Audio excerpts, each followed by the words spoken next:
नमस्कार। आजकल लोग सच्चाई से बहुत ही दूर हैं। वो सच्चाई नहीं जानते कि सच्चाई क्या है। लोग कहते हैं कि जो राम शब्द गुरु ग्रंथ साहिब जी में आया है वह रामचंद्र जी के लिए है,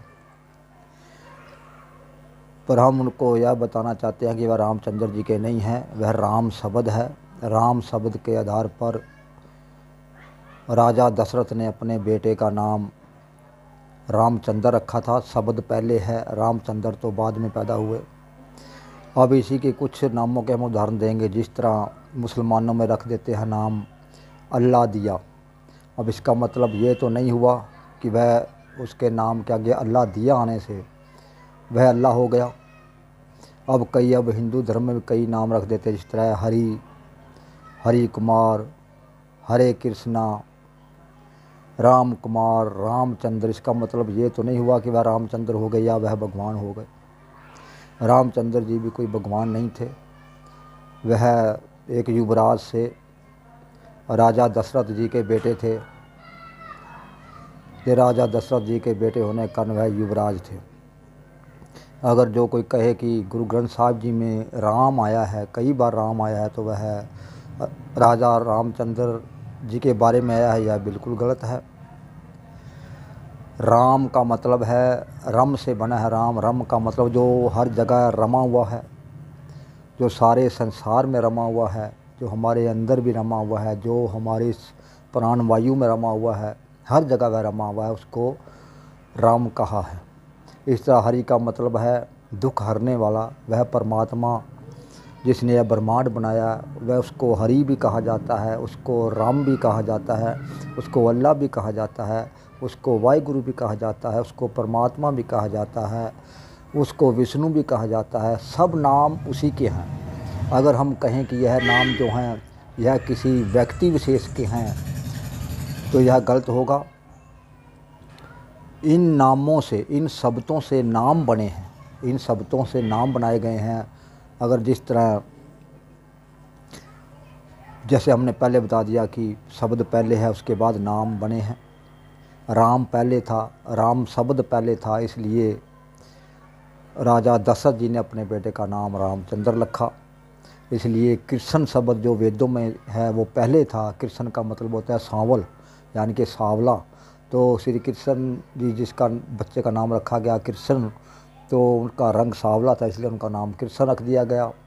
ये सभी के सभी जो नाम हैं यह नाम है, यह शब्द हैं। इन शब्दों के आधार पर नाम रखे गए हैं। अगर हम कहें कि गुरु ग्रंथ साहिब जी में राम आया है तो वो राजा रामचंद्र जी के लिए है, तो यह बिल्कुल गलत है। तो गुरु ग्रंथ साहिब जी में तो अल्लाह शब्द भी आए हैं, गोविंद शब्द भी आए हैं। अगर गोविंद शब्द से परमात्मा बनता है तो फिर तो गुरु गोविंद सिंह जी भी परमात्मा हो, क्योंकि उनका नाम भी गोविंद है, गोविंद सिंह था। और आज भी कईयों के नाम अल्लाह भी हैं, रामचंद्र भी हैं कईयों के नाम। इसका मतलब ये तो नहीं हुआ रामचंद्र जी परमात्मा हो गए।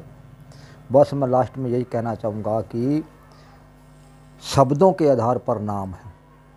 राम शब्द पहले है, हरि शब्द पहले है, वाहिगुरु शब्द पहले है, निरंकार शब्द पहले है, विष्णु शब्द पहले है। उनके नाम पर व्यक्ति विशेष के नाम रखे गए, क्योंकि जो नाम हमेशा लोग अच्छा ही रखते हैं ताकि कोई बुरा नहीं। कभी किसी ने कोई, अब मान लीजिए भक्त कबीर है, उनका उस बालक का नाम कबीर क्यों रखा?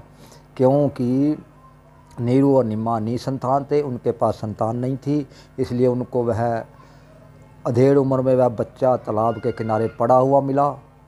तो उन्होंने मौलवियों से उसका नाम रखवाया, क्योंकि वह उनके लिए बहुत लाडला था, इसलिए मौलवियों ने उसका नाम कबीर रखा, यानी कि उसका नाम महान रखा। क्योंकि नीरू और निम्मा के लिए वह बच्चा बहुत महत्व वाला था, क्योंकि उनकी गोद भर गई, इसलिए उसका नाम कबीर रखा। और वो बाद लास्ट में जाकर बहुत भक्त कबीर जी बन गए।